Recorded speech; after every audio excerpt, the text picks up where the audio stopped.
दोस्तों, चीन को भारत की तरफ से लगातार झटके दिए जा रहे हैं और एक बार फिर से भारत ने चीन को हजारों करोड़ रुपए का झटका दिया है। वहीं दोस्तों, दूसरी तरफ रूस भारत से दुश्मनी बढ़ाकर भारत के दुश्मनों के साथ हाथ मिलाने लगा हुआ है और चीन के साथ दोस्ती बढ़ाने में लगा हुआ है। तो वहीं चीन ने भी अब रूस को पीठ पर छुरा घोंप दिया है, जिसके बाद रूस अपने आप को ठगा हुआ महसूस कर रहा है। अब दोस्तों, क्या है ये पूरा वाकया, क्या हुआ है रूस के साथ और क्या किया है चीन ने, बताएंगे आपको सब कुछ। इसलिए दोस्तों, इस वीडियो में अंत तक जरूर बने रहिएगा और अगर आप हमारे चैनल पर नए हैं तो दोस्तों चैनल को जरूर सब्सक्राइब करें और दोस्तों कमेंट बॉक्स में भारत माता की जय जरूर लिखें। तो दोस्तों, हाल फिलहाल में ही एक रिपोर्ट का खुलासा हुआ है कि चीन भारत को बर्बाद करने के लिए चाइनीज आर्मी की बजाय अपनी बड़ी बड़ी कंपनियों से मदद ले रहा है, क्योंकि चीन को यह पता चल चुका है कि वो इंडियन आर्मी से किसी भी हालत में जीत नहीं सकता। तो क्यों ना कुछ ऐसा किया जाए जिसमें हमें हथियार भी ना उठाने पड़े और भारत का काफी नुकसान भी किया जा सके। और अब चीन ने इसी रणनीति के तहत भारत के घरेलू बाजार को तहस नहस करने का प्लान बना रखा है। दोस्तों, आपको बता दें कि मौजूदा स्थिति में भारत में कंटेनरों की काफी कमी है। भारत में ही क्या, पूरी दुनिया में स्टील के कंटेनरों की काफी कमी है और इसी मौके का फायदा उठाकर चीन काफी पैसे कमा रहा है। आपको यकीन नहीं होगा कि चीन सस्ते दाम में भारत से ही स्टील खरीदकर इन कंटेनरों को बनाता है और फिर मनचाही कीमत लगाकर इन्हें भारत को ही बेच देता है। वर्तमान समय में भारत चीन पर कंटेनरों को लेकर पूरी तरह से निर्भर है। हमारे देश में हर साल तकरीबन 3.5 लाख कंटेनर मंगाए जाते हैं। मतलब कि आसान भाषा में समझे तो चीन भारत से ही सस्ते दाम पर रॉ मटेरियल खरीदकर उन्हें फिर ऊंचे दाम पर भारत को ही बेचता है। लेकिन दोस्तों, अब ये और नहीं चलेगा।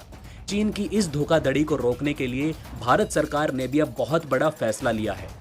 दरअसल नव भारत टाइम्स की तरफ से एक खबर सुनने को मिली कि भविष्य में देश की किसी भी शिपिंग लाइन को कंटेनरों की कमी महसूस ना हो, इसलिए भारत में ही अब बड़े पैमाने पर कंटेनरों का निर्माण किया जाएगा।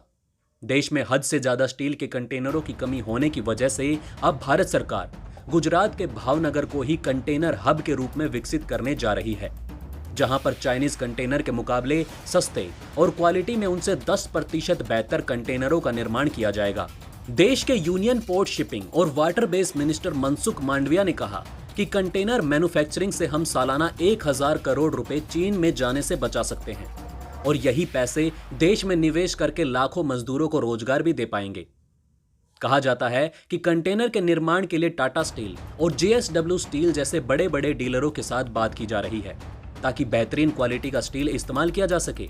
दोस्तों, आपको बता दें कि चीन से कंटेनर खरीदने से पहले इनका प्रोडक्शन भारत में ही किया जाता था, लेकिन जब से चीन ने थोड़े सस्ते दामों में कंटेनर बेचने शुरू किए तो देश की ज्यादातर कंपनियों ने स्वदेशी कंटेनरों की बजाय चीन के कंटेनरों को खरीदना ही बेहतर समझा। और अब इसका नुकसान ये हुआ कि स्वदेशी कंटेनर बनने बंद हुए और चीन ने भी अपने कंटेनरों की कीमत बढ़ा दी और अब ना चाहते हुए भी दोगुनी कीमत देकर हमें ये चीनी कंटेनर खरीदने पड़ रहे हैं। लेकिन भारत सरकार के इस फैसले से न सिर्फ आत्मनिर्भर भारत मुहिम को बढ़ावा मिलेगा, बल्कि देश के करोड़ों रुपए चीन जाने से भी बचेंगे। दोस्तों, अगर आपको भी भारत सरकार का ये फैसला अच्छा लगा तो मेक इन इंडिया को लेकर कमेंट बॉक्स में अपनी राय जरूर बताएं। वहीं दोस्तों, दूसरी तरफ जो खबर सामने आ रही है उसे जानकर आप हैरान रह जाएंगे। जी हाँ दोस्तों, ये खबर जानकर आप सभी सोच में पड़ जाएंगे कि कोई देश अपने साथ ऐसा कैसे कर सकता है। और इससे न सिर्फ पूरी दुनिया परेशान है, बल्कि चीन का ये एक नया हथकंडा है। यहां तक कि चीन का घनिष्ठ मित्र रूस भी हैरान रह चुका है, क्योंकि ईरान को हमेशा से ही वो अपना सबसे बड़ा सपोर्टर मानता था और ईरान ने कभी उसे ये चीज ऑफर नहीं की जो कि उसने अब चीन को कर दी है। तो उसके लिए भी दोस्तों ये किसी बड़े सदमे की तरह देखा जा रहा है। तो इसलिए दोस्तों, ज्यादा समय ना गवाते हुए जान लेते हैं कि आखिर चीन ने ऐसा कर क्या दिया है जिसकी वजह से रूस भी परेशान है। तो दोस्तों, आप सभी को आपकी स्क्रीन पर एक लड़ाकू विमान की तस्वीर दिखाई दे रही होगी। ये लड़ाकू विमान चीन का है, इसका नाम है J-10 और इसे देखकर आपको कोई ना कोई विमान जरूर ध्यान आ रहा होगा। जी हाँ दोस्तों, ये वही विमान है जो चीन ने नकल करके बनाया है और ये अमेरिका के F-16 लड़ाकू विमान की कॉपी करके बनाया गया है। दरअसल दोस्तों, ईरान ने बहुत लंबे समय से इसे खरीदने की प्लानिंग बनाई हुई है और ईरान इसे क्यों खरीदना चाहता है, इसके 2 सबसे बड़े कारण हैं। सबसे पहले तो ये कि ईरान की वायुसेना इजराइल के सामने आज की तारीख में टिक नहीं पा रही है और हालात इतने खराब हैं कि इजराइल के जो F-35 लड़ाकू विमान हैं ईरान के ऊपर से फ्लाई करके चले जाते हैं और ईरान कुछ भी नहीं कर पा रहा है। क्योंकि जो लड़ाकू विमान ईरान के पास हैं, जो डिफेंस सिस्टम ईरान के पास है, वो सोवियत संघ के समय का है, तकरीबन 20 से 30 साल पुराना। और अब इस समस्या से वो निपटे कैसे, यही सबसे बड़ा सवाल ईरान के सामने खड़ा हो जाता है। तो ऐसे में ईरान के पास दो ऑप्शन है। पहला तो वो ये कि वो रूस से नए लड़ाकू विमान खरीद ले, और दूसरा ऑप्शन है चीन। हालांकि देखा जाए तो रूस एक बेहतर ऑप्शन है, क्योंकि रूस के लड़ाकू विमान काफी अच्छी क्वालिटी के होते हैं, और जो वेस्टर्न टेक्नोलॉजी है उसे अगर कोई टक्कर देने वाला है तो वो सिर्फ रूसी टेक्नोलॉजी को ही माना जाता है। लेकिन ईरान के पास आज की तारीख में पैसे नहीं हैं, जिस वजह से वो रूस से लड़ाकू विमानों को खरीद नहीं सकता। तो अब ऐसे में ईरान के पास एकमात्र ऑप्शन बचा चीन, और चीन का J-10 लड़ाकू विमान अब ईरान खरीदना चाहता है, ताकि कुछ हद तक इजराइल के सामने टिक सके। लेकिन यहाँ भी वही समस्या आ जाती है कि ईरान के पास पैसे नहीं हैं। तो ऐसे में ईरान ने ऑप्शन दिया कि चीन को आप हमें J-10 लड़ाकू विमान दे दीजिए, इसके बदले में हम आपको अपने ऑयल रिजर्व देंगे। जी हाँ दोस्तों, आपने बिल्कुल ठीक सुना। दोस्तों, सरल भाषा में समझें तो लड़ाकू विमान के बदले तेल के कुएं।